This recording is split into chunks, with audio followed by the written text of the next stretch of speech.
Hello, everyone. Thank you for joining us. We'll give a few minutes for people to filter in before we get started.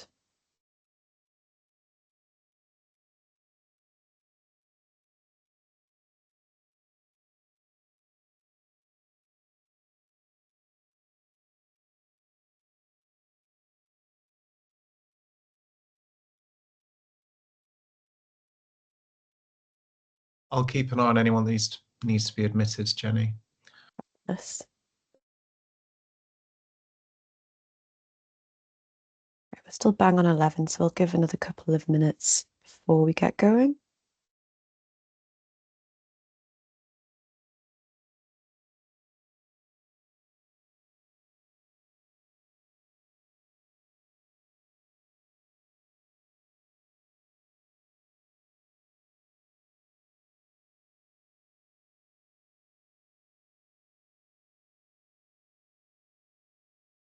Can everyone see my screen, by the way, just to make sure that that's all working as expected?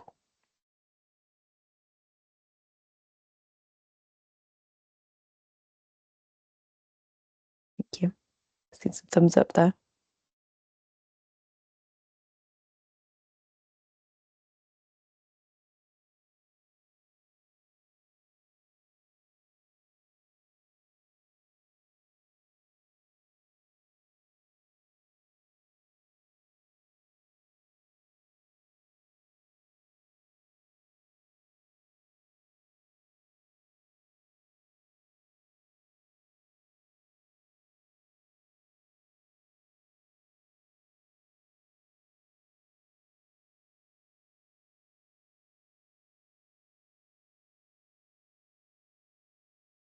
Okay, so we've got 36 people joined us now. Hi, everyone. I think probably makes sense for us to get started, and then as well, there'll be a recording sent over to everybody after the session as well. So, welcome to our webinar on using data to prevent homelessness. Thank you very much for joining us. Just to get started with some introductions. So I'm Jenny and I'm a partnerships manager here at Lightning Reach. And I'm delighted to introduce Claire Harding, who is the AD of Housing Transformation at Lambeth Council. So Lambeth have been working on a really interesting transformation project to improve the way that people in the borough access housing advice, of which the Lightning Reach portal is one strand. I know that loads of local authority teams that I've spoken with have been really interested to discuss this, so thank you very much for joining us, Claire. So I'll start with a brief introduction of what Lightning Reach's platform does to provide a bit of context. And then I'd like to dig into this concept of prevention in a little bit more detail before handing over to Claire to share an overview of Lambeth's approach to transforming their contact routes for housing advice. I'll also share some of Lightning Reach's own data on homelessness. So I think there are some really interesting questions that can be posed if you're looking at large data sets like the Lightning Reach user base. So I hope that can offer some insight and spark some ideas. And I'll also highlight another Lightning Reach partner who are using their data to innovate in homelessness prevention. And we'll then open up the floor for questions. So you can submit questions as you go through the chat feature. And then Claire and I will make sure to save time at the end of the session to discuss those. So feel free to put them in as we go through as well. So Lightning Reach is a tech for good company, and we're backed by social investors like the Joseph Rowntree Foundation, the Big Issue Invest, and our company mission is to empower anybody to access support to build financial resilience and well-being. So our platform is used by a range of different organisations to streamline and enhance the support that they offer. But we work with local authorities and also many other leading organisations. So that's utilities companies, housing associations, charities, essentially anybody who wishes to provide support to end users. Now, Lambeth have really pioneered the use of this platform in a homelessness prevention context. But more broadly, it can be used to get support to customers, administer in-house support, and then also provide tools for officers and support workers to help reduce admin burden when communicating with end users. So those end users can access help from over 2,500 schemes with help from a support worker if required, or self-service if that's preferred. And then councils and other organisations can also administer their support through that dashboard. So it increases the impact of each intervention that happens. And essentially, we've got one hub that provides a single place to access support. So for an end user self-serving or for an officer supporting them, you've got a consistent pathway for different demographics of users based on their specific need and how the organisation wants to engage with them. So that brings me on to what do we mean by prevention? So this varies slightly around the UK legally, but there are essentially statutory duties that local authorities are bound by in order to help prevent homelessness where individual households are threatened with it. So authorities in England, Wales, Scotland, and Northern Ireland all have a legal duty to prevent or respond to homelessness. However, that statutory definition of prevention really focuses on prevention at the point where we've already reached a crisis stage within a household. So I think this definition of homelessness prevention from Homeless Links report by Professors Peter Mackey, Suzanne Fitzpatrick, and Nick Morris is really helpful for contextualizing the different places that we can use data to inform prevention. So the first one is universal, and that's population-wide interventions to tackle poverty and to increase protective factors over the whole population. So, for example, schemes to improve income, help people get into secure homes and positive relationships, improving access to education and skills. We've also got upstream intervention. So that's where prevention is focused on groups who are at high risk of experiencing homelessness, but at the stage before an authority would be accepting a prevention duty. So, for example, people who are facing risky transitions, for example, leaving local authority care or prison or inpatient treatment, that's all an opportunity to provide upstream support and then prevent them from potentially slipping into crisis stage, which is the stage at which homelessness is likely to occur. So, for example, somebody's got 56 days or less until the end of their tenancy and they don't have alternative accommodation arranged. Emergency stage is support for people who are at immediate risk of homelessness. So without intervention, they're going to be roofless. So for example, hostels for people who are at risk of street homelessness. And then repeat prevention is to prevent a reoccurrence of homelessness for people who are currently or recently homeless. So for example, through housing first or tenancy support. So the Centre for Homelessness Impact have explicitly said in written elements to Parliament that the focus on responding to cases as they present is ineffective and that there's insufficient priority given to the allocation of resources or to the testing of interventions to strengthen broader prevention. They've also called for national housing strategies to support local authorities to push homelessness spending towards upstream prevention and to use data-led frameworks to enable each local area to measure their progress towards ending homelessness. So if I was going to summarize that, and I've added the link to the report in the footnotes, but essentially we can broadly say that they're saying crisis and emergency prevention is getting in the way of upstream and universal prevention. Now, I spend all of my time at work speaking with local authorities, mostly with the housing teams, and I've never once come across a housing team who are happy with the level of authority spending on crisis and things like temporary accommodation, or who believe that adhering to that statutory minimum of prevention is the end goal. I do just want to stress, though, I guess, that legally there is this need to prevent or relieve homelessness, and the level of need that the UK is experiencing now in terms of there's housing crisis, there's an official housing emergency in Scotland, there's a cost of living crisis. It means that many organisations' hands are tied. a lot of councils have a lot of interactions with people who are already at crisis point, and they're using systems that were not designed to respond to that level of need. And it often feels like there's just not enough hours in the day to deal with those level of statutory approaches that come in, never mind finding resource to invest in upstream and universal measures. So I think the work that Claire's about to share with us on Lambeth's work on improving those contact routes to housing advice is a really great example of using data to reduce that strain on frontline services, creating more room for successful prevention at the crisis and emergency level, but then also creating more opportunities through that entire spectrum of prevention. So, in the context of that crisis, just to tie this back to where Lambeth and Lightning Reach are working together, we hear a lot that because of the increased presentations, a lack of resources to help people stay housed, there's a cycle where local authorities are forced into a reactive position of responding to crisis rather than being able to prevent it earlier.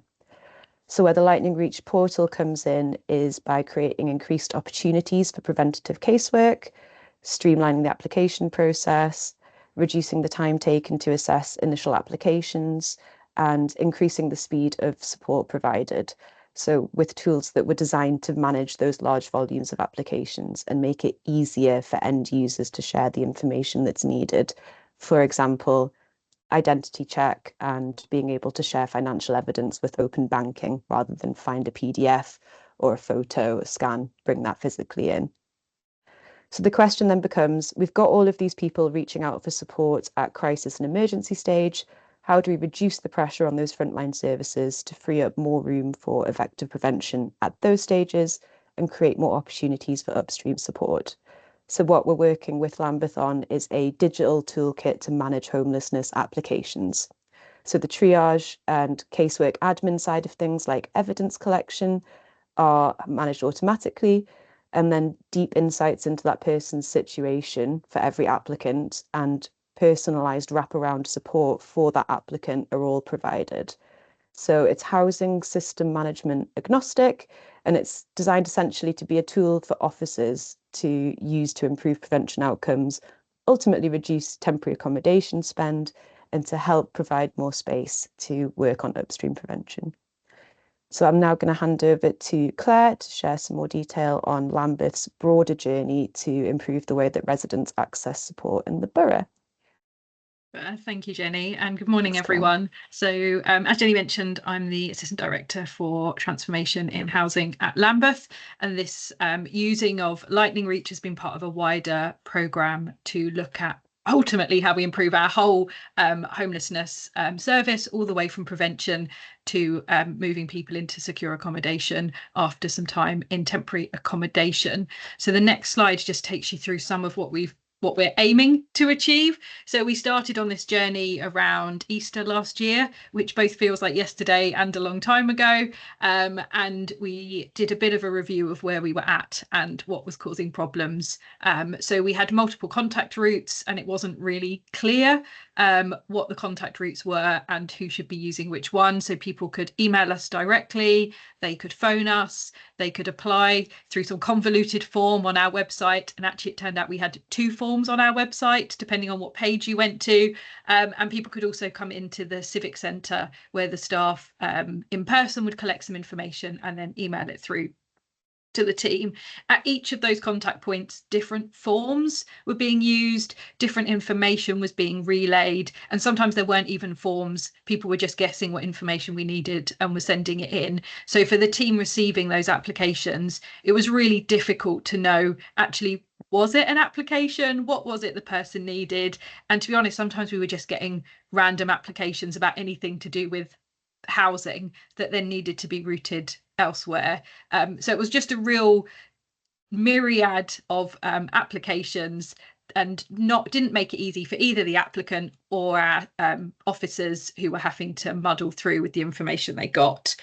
There was also real minimal advice and information or expectation setting being given at that point of contact, or whichever route somebody contacted us through, which led to lots of dissatisfaction with the outcomes, but also lots of repeat contact where people were chasing follow-ups they hadn't heard by the next day, and so they were contacting again to follow up, which just led to lots of confusion and lots of unnecessary contact and frustration. As I mentioned before, we captured limited information. Sometimes it really was just name and contact details, and very little else, that then meant lots of information had to be captured further down the line. And that particularly meant for the appointments that really should be about understanding somebody's situation and setting actions, ended up being much more about really completing an application. And so our most skilled officers were spent gathering information rather than coming up with action plans. And we also had one route. If somebody made some form of contact with us to say that they were at risk of becoming homeless, we'd automatically book an appointment for them, regardless of the situation, regardless of whether we thought they would be eligible or that was the best outcome for them, which meant that our appointments were really clogged up and it was taking quite a long time, sometimes 4+ weeks to get an appointment during the time somebody's situation is generally getting worse, and definitely not getting any better, and it's giving less time to deal with the situation. So we wanted to be able to shorten that wait time. Thankfully, we are now down to, in some cases, a matter of days to get an appointment for people where that is really what they need.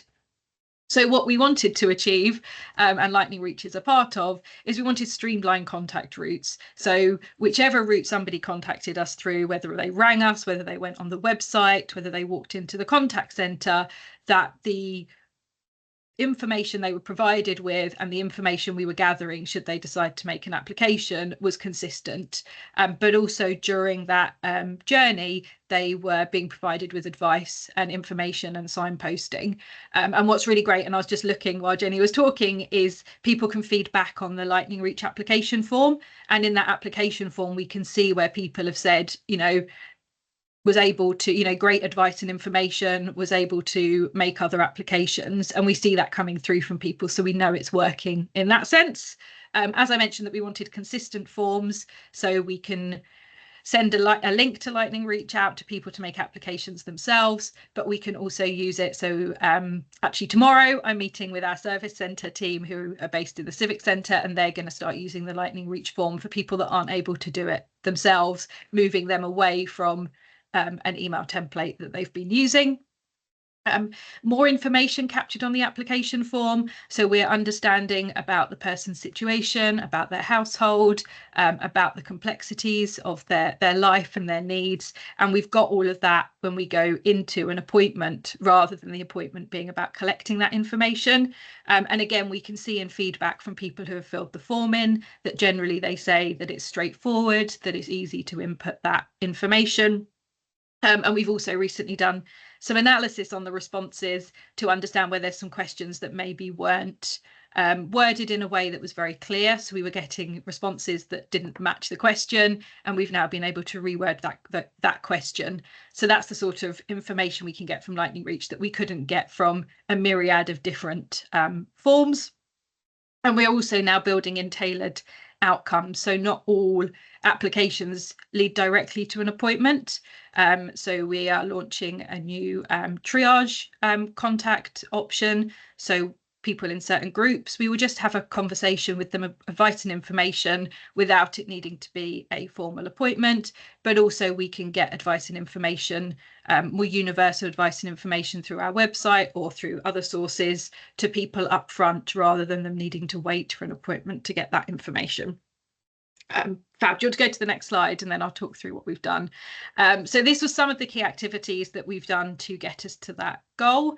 So we worked with our contact centre. Our contact centre is outsourced to Capita, and we completely rewrote their script, so the conversation that they have with somebody. So the way we currently have it set up is that to make a homeless application, you need to have a conversation with us first.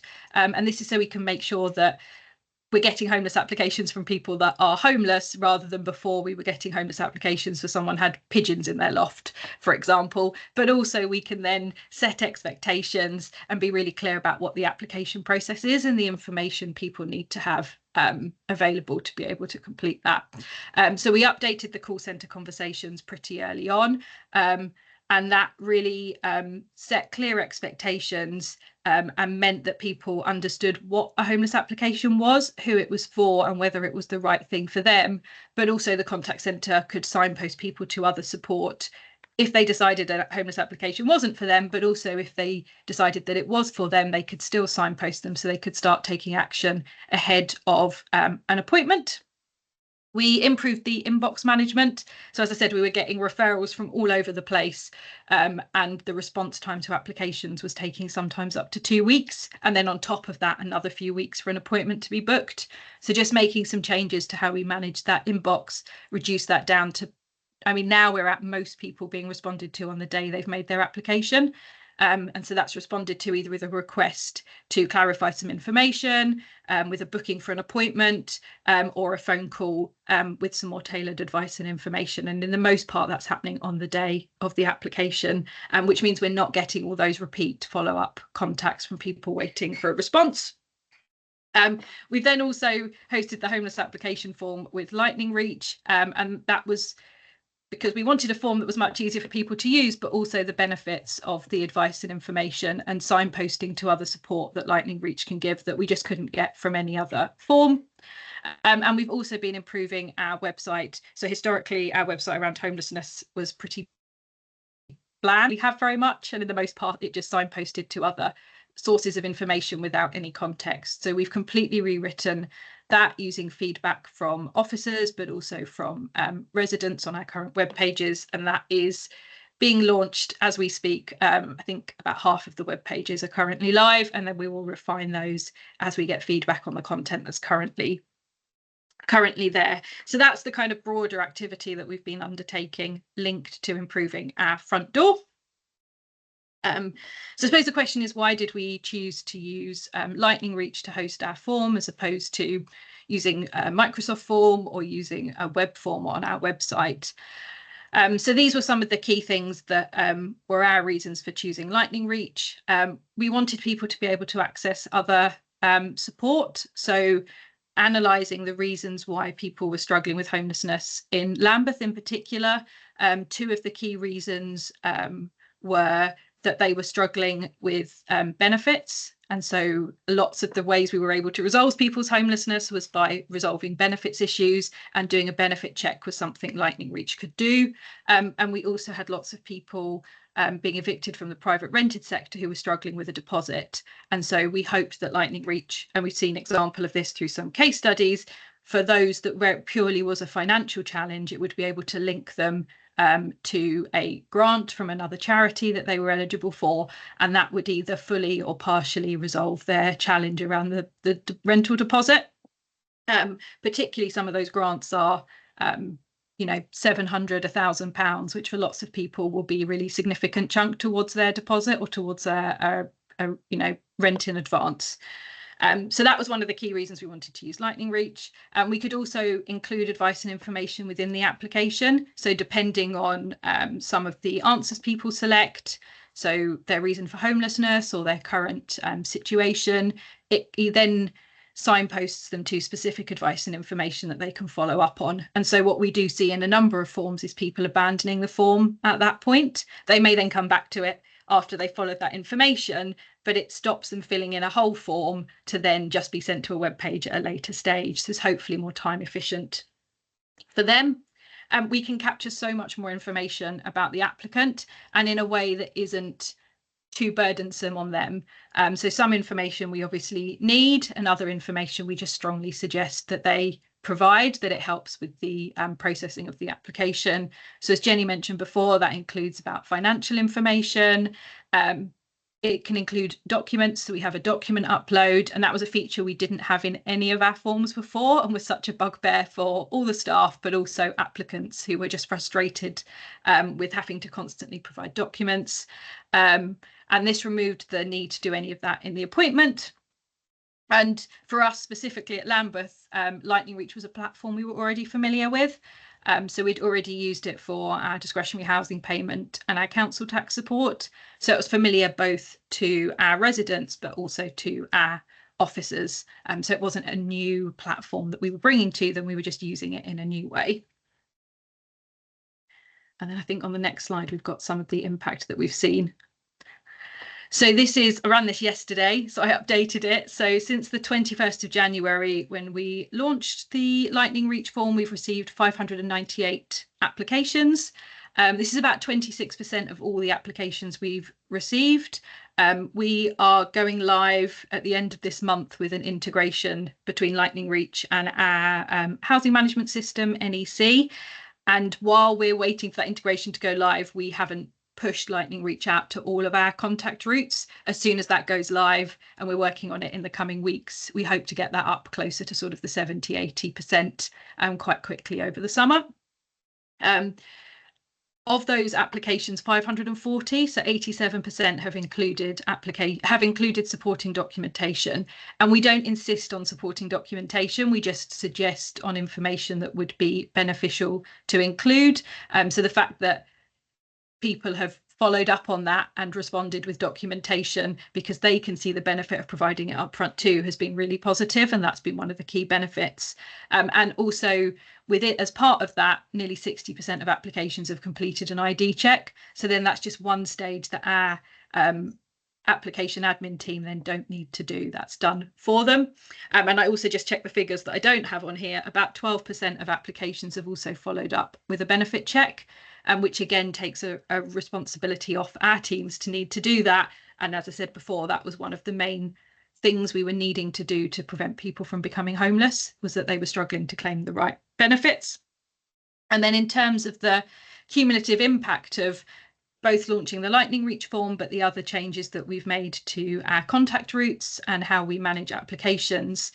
Since August last year, which is when we started to make changes, we've seen a roughly 16% reduction in the number of contacts.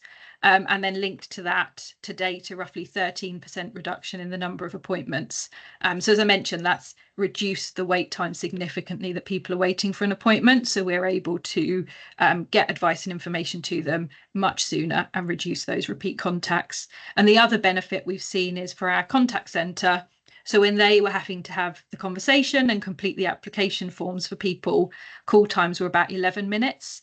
And that has now reduced down to just over 5 minutes. They will still complete the application over the phone for people where that's their preference. But actually what we've seen in the most cases, people want to be sent the link to Lightning Reach and complete that application form themselves. And so that's had a real benefit to our contact centre, who can then spend more time with those who need their support, but also reduce the wait times on the call. And that was one we were surprised by how big that impact was there.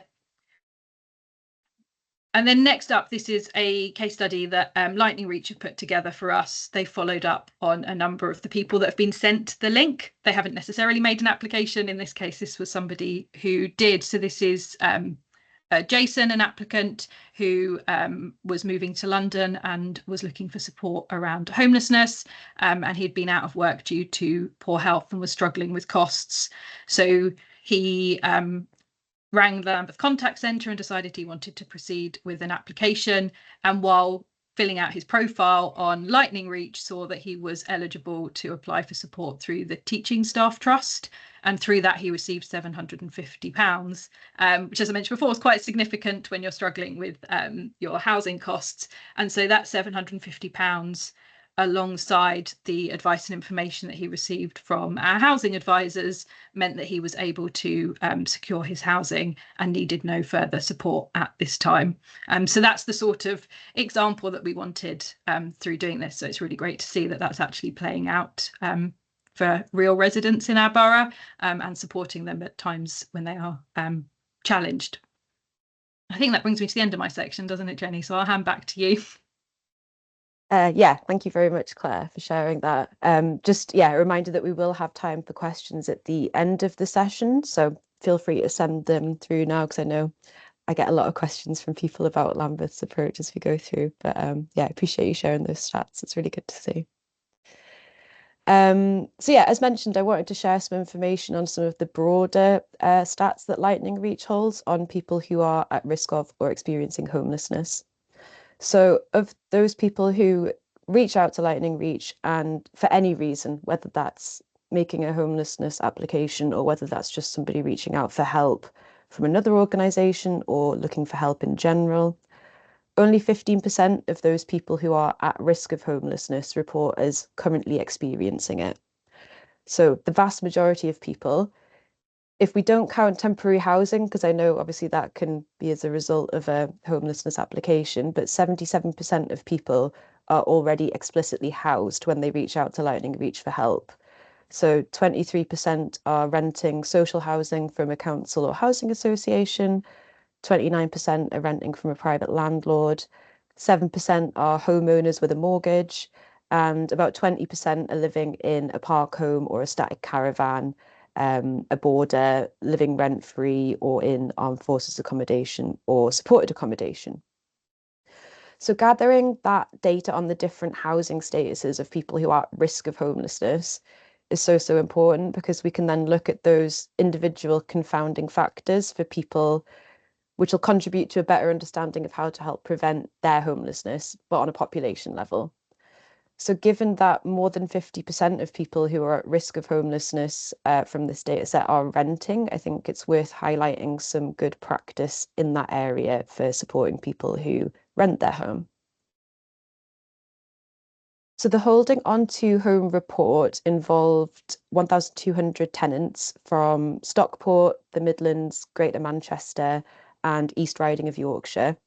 And it looked into the drivers of rental arrears and risks to tenancy sustainment, essentially looking at what can be done to help people to maintain their tenancies. So there are three things that I'd like to highlight from that report. The first one is that the people in most need of support are the least likely to seek it out, and that's often driven by anxiety and stigma. Second thing is that supporting early tenancy sustainment intervention is key for maintaining tenancies. So waiting until somebody's already got a tenancy that is at risk or where they're already in arrears, that makes it substantially harder to help people to remain housed. The third thing that really stands out from this report to me is that the vast majority of tenants who were interviewed were struggling to pay rent. And 61% of those people were employing unsustainable strategies to do so. So things like going without food or going without heating. The majority of people were really motivated to maintain their rent payments, and they were employing detailed systems to help make sure that they did so. So the report stresses that it's not capability and it's not motivation, it's a lack of opportunity. And specifically, it's a lack of financial opportunity that drives rent payment behaviour and results in tenants finding it difficult to pay their rent. So a key takeaway of this report that it's only by increasing financial resources available to people that tenants will find it easier to pay rent and be in a better position to sustain their tenancies. So the question then becomes, what can we do to help people to get help earlier and specifically to get more financial help in a way that is dignified and reduces that perceived stigma of asking for help, which obviously it's a topic that's really close to our hearts at Lightning Reach as well. So what we find if we look at the data from these groups of large data sets of people is that we can identify particular populations who experience more risk factors and then use that information to inform strategy on upstream prevention. So from the holding onto home report, having existing arrears emerged as the strongest risk factor for accruing more. So basically, once you're in rent arrears, it's really hard to get out of that hole. And there are other factors like age, race, language, rent levels, benefit type, and also benefit payment type, which all confound those factors. And having this information on the residents in a particular area is so important for helping people to maintain their tenancies. So just to emphasize a quote from that report, landlords should prioritize improving data collection and systems to support early tenancy sustainment intervention. It's vital that landlords are able to identify tenants at risk of arrears who need support to maintain their tenancy. So I'm now going to share an example of how a Lightning Reach partner is doing just that. And they're having a load of success using the data that they hold on their tenants to create more upstream interventions with at-risk groups. So Link Housing are a Scottish housing association, and they'd identified particular demographics within their tenants who were at much higher risk of tenancy failure and also less likely to engage with their internal support services. So these cohorts were single men and people over the state pension age. So Link ran a pilot with the Scottish Federation of Housing Associations, where they created a referral route for Lightning Reach to direct Link Housing tenants to Link's own advice services. So anybody living in a Link Housing property who created a Lightning Reach profile would both be matched with financial support, but then also be proactively offered a route into their housing provider's support. So Link then sent text messages to these groups of people who are at higher risk of tenancy failure with custom referral links in each text to different groups. So they can basically track the outcomes of these interactions with these groups of people. And like I say, that's not just linking into in-house support, but also any wider support that's out there. And they saw really great engagement with that. So within 24 hours of sending out those texts, 10% of single men that were contacted and 20% of pension age people had clicked on a link and created a Lightning Reach profile to then access wider support. And these were people who had not previously engaged with Link's own advice services and likely wouldn't have done so through traditional routes. So feedback from tenants on this has been extremely positive. So actually, what we're finding is that the Link Housing staff are being praised by tenants for then providing something positive. So it's a softer way to start that engagement and to really help people to maintain their tenancies. So this pilot won top prize in the service development category at DigiFest 2024. And to date, Link have been able to help over 1,400 tenants to access personalised support by Lightning Reach.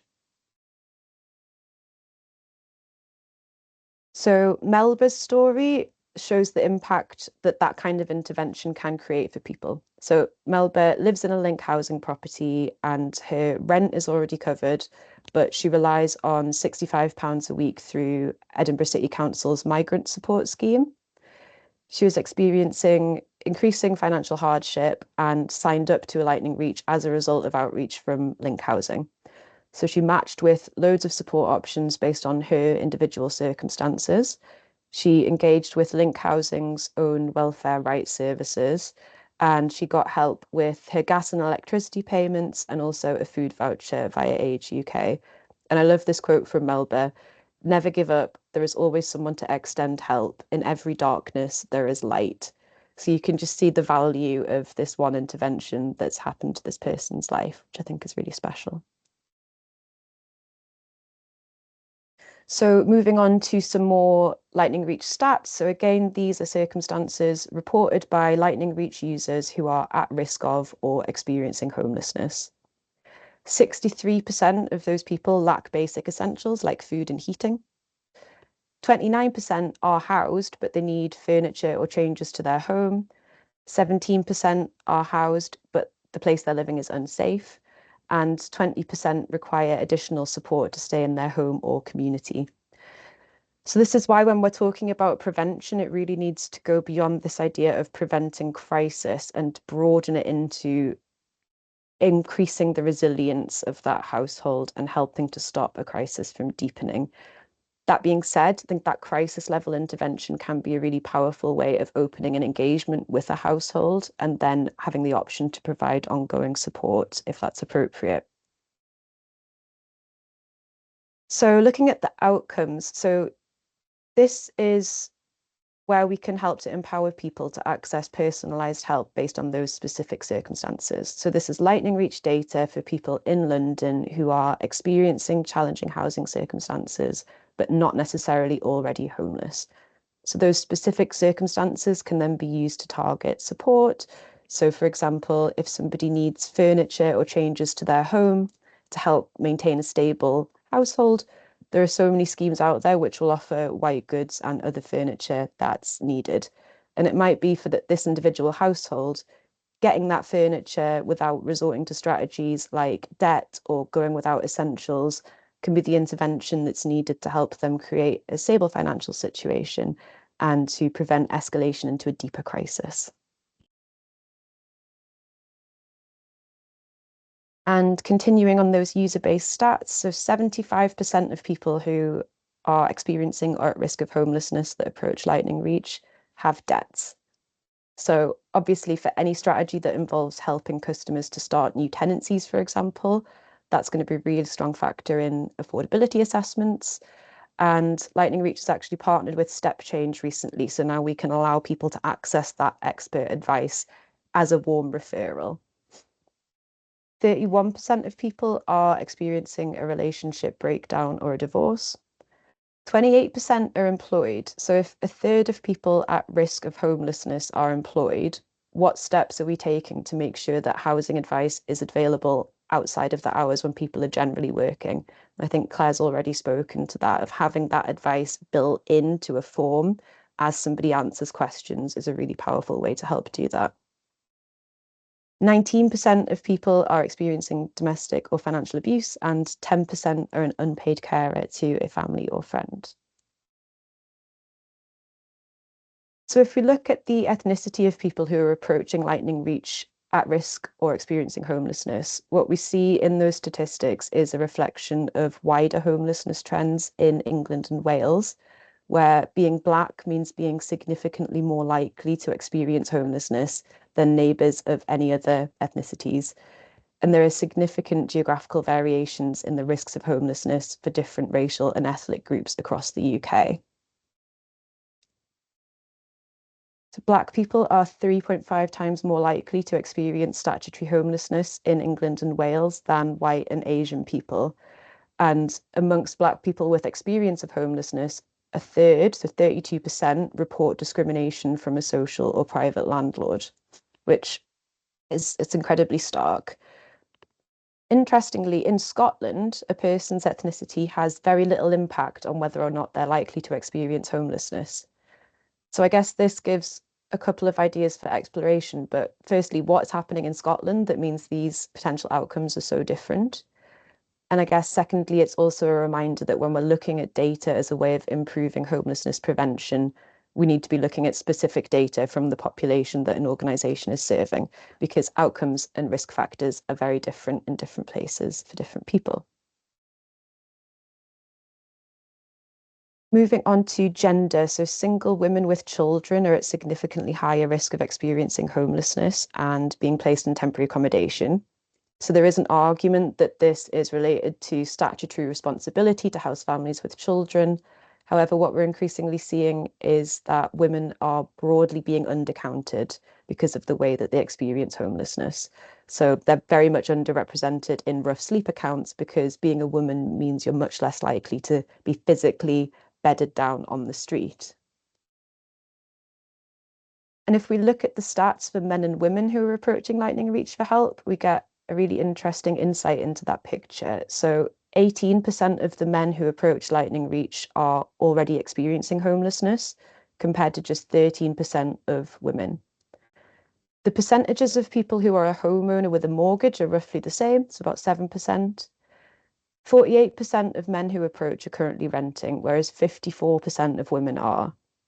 So if we're seeing on the one hand that there's a disproportionate number of women ending up in temporary accommodation on a population level, but that when offering interventions to self-serve and find financial assistance, women are overrepresented, what does that mean for the way that we design services to support women specifically? And going back to that prevention framework that we discussed earlier, so we've looked at universal upstream crisis and emergency prevention, and I'd like to touch on repeat homelessness as well. So the UK government's published a report on there being better outcomes through linked data when looking at preventing repeat homelessness. So this specific report linked the H-click information with personal information about that applicant's life. And they found that the lead applicants experiencing repeat homelessness were predominantly single adult households, male, and out of work. So I thought this was interesting because linking that data on H-click applications and then also that broader profile information is exactly what Lambeth are doing with the Lightning Reach platform. So you've got the information from that homelessness application, but also a rich profile of that person's life and their circumstances, as well as a history of any other applications they've made for support. So really combining that data on an individual and population level, I think is where we're going to see some really special ways that we can help long-term prevent homelessness. And finally, to wrap up, I just want to give another user story. So Luke is a veteran with a pregnant girlfriend who both became unemployed. They'd approached a council for help, but weren't sure of the status of their application. So they were living in a hotel, eating one meal a day due to having no cooking facilities. And then obviously eating out is really expensive. Luke approached Lightning Reach and found help from a range of sources like the Royal British Legion, the RAF Benevolent Fund, and BT. So the support they got enabled them to buy food, reduce their monthly outgoings, and then also to purchase a pram and a cot for their unborn child. So Luke's feedback about having all of those options for support in one accessible place is that it's taken away the stress from applying for help, and it's been a massively positive experience. So Luke and his partner were eventually able to find specialist accommodation for former veterans. But imagine if, as soon as he had reached out to his local authority for support, he'd been able to access all of that help in one place, as well as view the status of his application. So I'd like to wrap up with this thought before we open the floor to questions. But the user stories that we've heard of Jason, Melba, and Luke, each one of those people received a real lifeline in the form of external financial help as a result of a partner organisation using Lightning Reach to broaden their support offering. And I think Jason's a particularly good example where Lambeth were able to get upstream help to him, get a significant amount of money in his pocket, but then also hopefully prevent him from reaching a deeper level of crisis. And now, as he moves through his new life in London, he has that ongoing support from any new Lightning Reach partners. So he'll be notified of any new support matches automatically and can continue to receive that. So I think currently frontline staff are really bearing the brunt of a system that's creaking.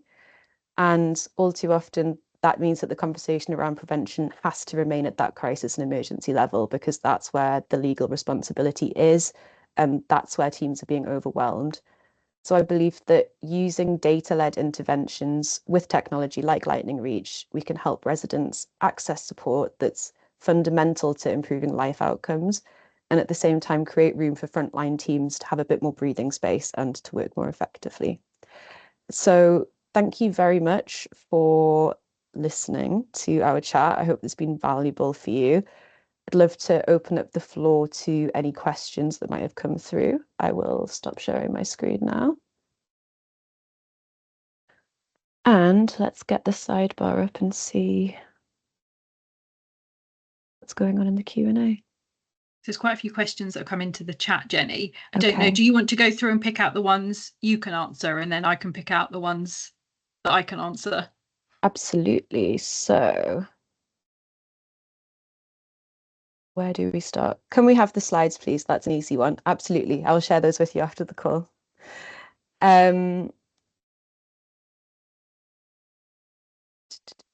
Okay, so why are you receiving so many approaches from tenants from a social landlord? This looks very high. Are rent issues an issue in social housing for you? So I think part of this reason, and thank you, Jeff, for the question, is that we work with a lot of social housing providers who want to provide more support to their tenants. So people who are experiencing financial difficulty are likely to reach out, and we also work with social landlords to identify those groups of people and get help to them earlier. I hope that answers your question, but feel free to pop in the chat if not.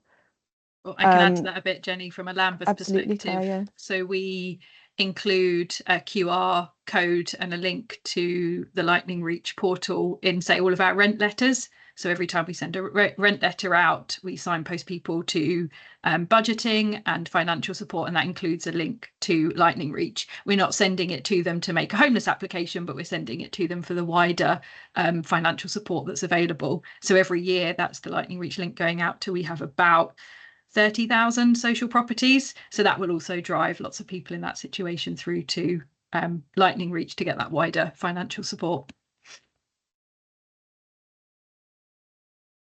There's also a question about the additional circumstances slides and whether they are for Lambeth specifically or broader support. So just to clarify that, any Lightning Reach data that I've given is specifically for the entire population that is at risk of or experiencing homelessness, unless I've explicitly said otherwise. But I've put links in the slides as well.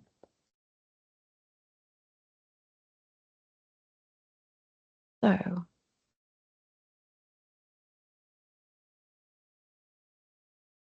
yeah, so just to be clear as well, because we've had a couple of questions on that. This isn't purely used for homelessness applications, but it's broadly to provide access to other services. So our partnership actually began with the financial inclusion team to get more financial help to people, and then we've now expanded it to include the homelessness applications as well.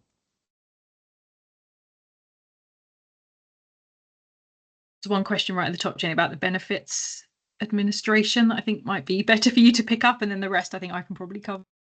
Absolutely. So Lightning Reach partners with policy and practice, and essentially as part of the profile that somebody fills in, they are prompted to respond to whether they would like to get a benefits check done, whether they know how many benefits they should be in receipt of. If they click yes, it will then pre-fill that better off calculator from policy and practice with their profile information and give them a calculation for what they are potentially eligible for. And we also partner with some organisations that have their own policy and practice accounts, so then that integration works both ways as well.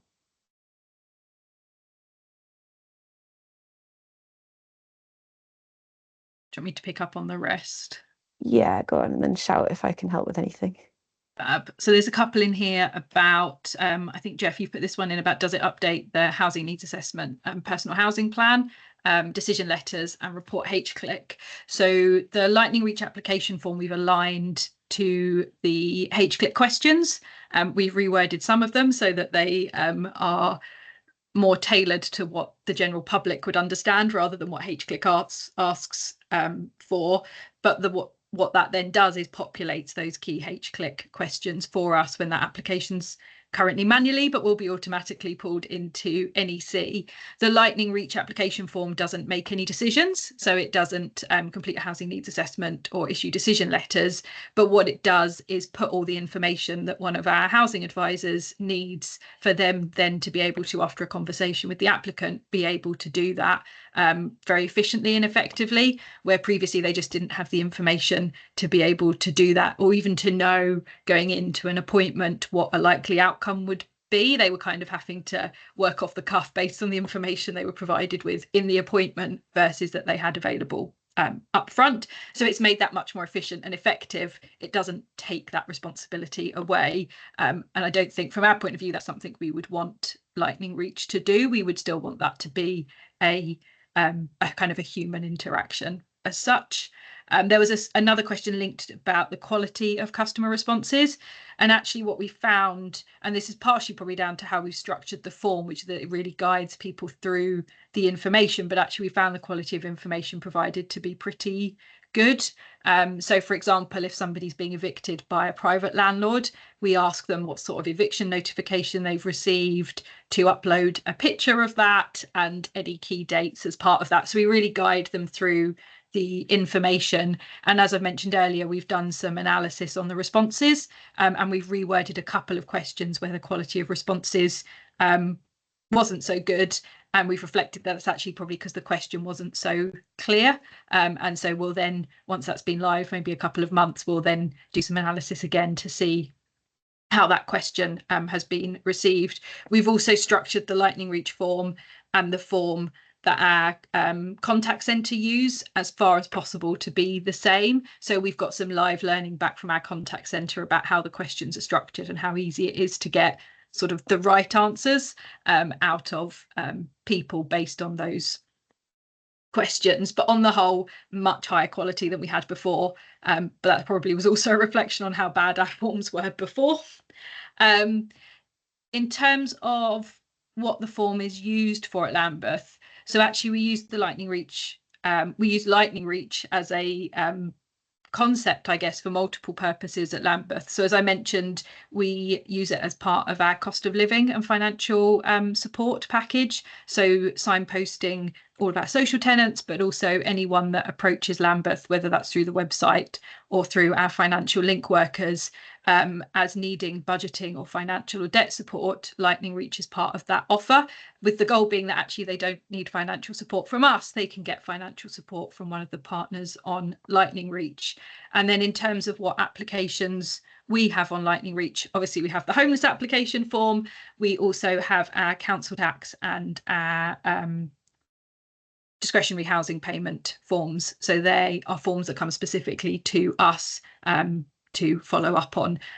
But we do, as I say, also use that wider support just for anybody in the borough that's struggling financially. There was a question about what groups of people are filtered out.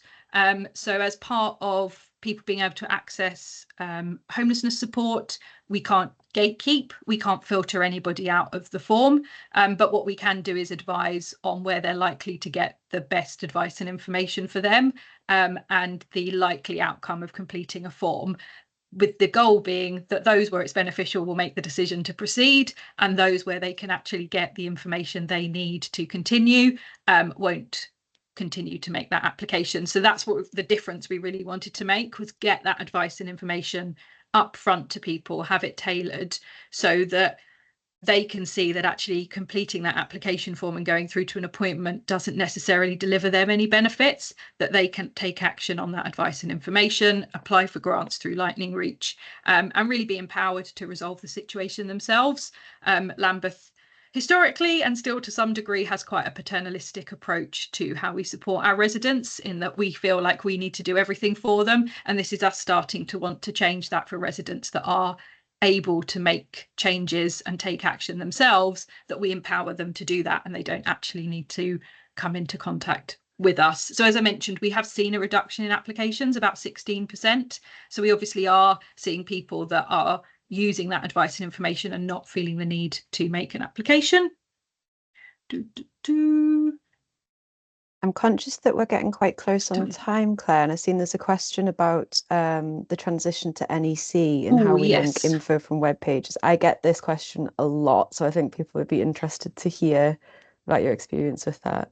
So this is the integration with NEC. So we're not quite live yet, but what we are doing is integrating particularly all the H-click questions and the personal information. So I think it's going to be every hour during working hours, a export's going to come out of Lightning Reach and be picked up by our NEC system, which is then going to create those applications and notify our officers of those applications. We're still in the testing phase, but so far so good. And that will really take an administrative burden off our teams, but also make it much more streamlined and efficient from an applicant point of view, because they're not waiting for somebody to pick up their application. So I would say it's not been easy, but it's also not been impossible. It's just taken a bit of technical wrangling from our IT team to make sure they can match all the questions in Lightning Reach to all the questions that we've got in NEC, and also bring through the documents, because obviously that's been a key part of our wanting to use Lightning Reach, and so that they are being incorporated into somebody's NEC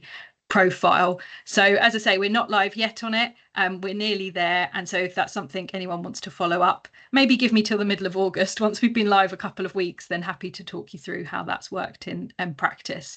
But yes, relatively straightforward. It's just taken a bit of time to build those connections and test it.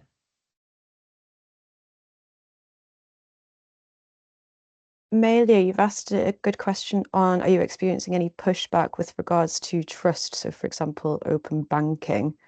So I think just to speak to that on a lightning reach level, we find that across all our partners, 80% of people who are offered the opportunity to use open banking do so.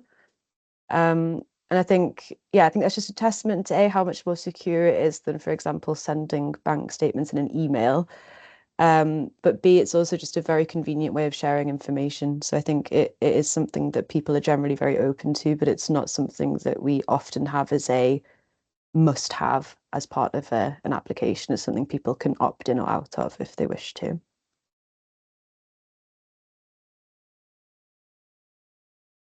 It was just a final question, Jenny, that came in about the contact centre using Lightning Reach. So at the moment in Lambeth, contact centre, both over the phone and in person, are using a Microsoft form that we've got set up. Over the next few weeks, that's going to change and they will start using Lightning Reach. We don't have a link to the Lightning Reach form on the website at the moment. We've wanted to have a conversation with everybody first, and then after that conversation, either the form's filled out over the phone or in person on their behalf, or we send them the link and then they're able to fill it in. So that's why I think, Jeff, you've tried to look for it on our website and it's not there. The quick exit pages, they're a safety feature we have on our website for anyone looking at any domestic abuse pages. It takes them to the BBC weather. So that's what that is that you're finding. That's just part of our web build. That's what the web team do. Thanks, Claire. And then finally, Arif, you've asked if Lightning Reach can signpost clients to the appropriate team based on what the clients ask for. Partially, yes, but it's more in line with who the referring organisation would like those clients to be signposted to. So on the back end of the triaging side, different people can have their request for help assigned to different teams based on factors that are in their profile, if that makes sense. We are bang on time. So thank you so much, everybody, for all of your questions and engagement. Thank you again, Claire, for coming and sharing your insights. I appreciate it. And I know a lot of people on the call will as well. As mentioned, we'll send over a copy of the recording, but if anybody's got any questions that have come up or if there's anything they'd like to discuss, feel free to send us an email and we'll follow up with you in due course. Thank you.